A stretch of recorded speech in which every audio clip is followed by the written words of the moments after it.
AP MLC Sabji మృతిపై case నమోదు పోలీసులకు ఫిర్యాదు చేశారు గన్మన్ ముత్యాల రాజు. చెరుకువాడ దగ్గర జరిగిన రోడ్డు ప్రమాదంలో ఎమ్మెల్సీ సాబ్జీ మృతి ప్రమాద సమయంలో కారు నడుపుతున్న టీచర్ శ్రీనివాసరావుగా గుర్తించారు.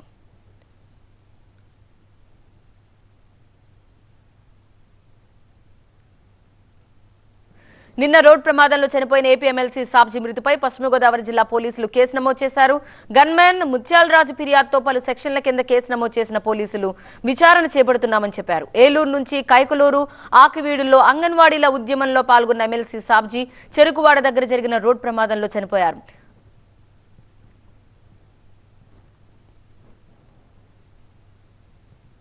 ఆ పేషెంట్ తీసుకుని వెళ్ళి వచ్చేటప్పుడు ఇలా కార్ యాక్సిడెంట్ జరిగిందని నాకు ఎవరో చెప్తే కానీ నాకు తెలియలేదండి. పోలీసులు దగ్గర ఎంక్వైరీ తీసుకున్నారండి ఆల్రెడీ. మీరు కార్ ఎలా ఇచ్చారు, ఎవరికి ఇచ్చారంటే నేను ఆల్రెడీ చెప్పాను వాళ్ళకి. వాళ్ళు కూడా ఎంక్వైరీ చేశారు. ఆల్రెడీ దానికి సంబంధించిన వాళ్ళందరూ అక్కడ ఉన్నారు, ఆల్రెడీ స్టేషన్లో ఉన్నారు. వాళ్ళు ఎంక్వైరీ చేస్తున్నారు, మీతో ఎంక్వైరీ. ఎమ్మెల్సీ షేక్ సాబ్జీ ప్రమాదానికి కారణమైన కారు యజమాని రమేష్ యాక్సిడెంట్ పై స్పందించారు. తమ బంధువు వాసు కారు తీసుకెళ్లారని చెప్పారు. వారి కుటుంబ సభ్యురాలతో డయాలసిస్ చేయించుకుందుకు భీమవరం వెళ్లడానికి కారు తీసుకెళ్లారన్నారు. ఆ తర్వాత కారు యాక్సిడెంట్ అయినట్టుగా తెలిపారు. మరోవైపు ఎమ్మెల్సీ సాబ్జీ మృతిపై ఆయన కుటుంబ సభ్యులు అనుమానాలు వ్యక్తం చేస్తున్నారు. దీనిపై సిఐడి విచారణ జరపాలని కుమారుడు డిమాండ్ చేస్తున్నారు.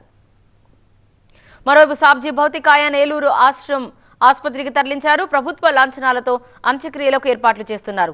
విదేశాల్లో ఉన్న కుమార్తె వచ్చిన తర్వాత అంతిమ సంస్కారాలు నిర్వహించే అవకాశం ఉన్నట్టుగా తెలుస్తోంది. ఉండి పోలీస్ స్టేషన్లో కేసు నమోదు చేశాము, దర్యాప్తు చేస్తున్నాము.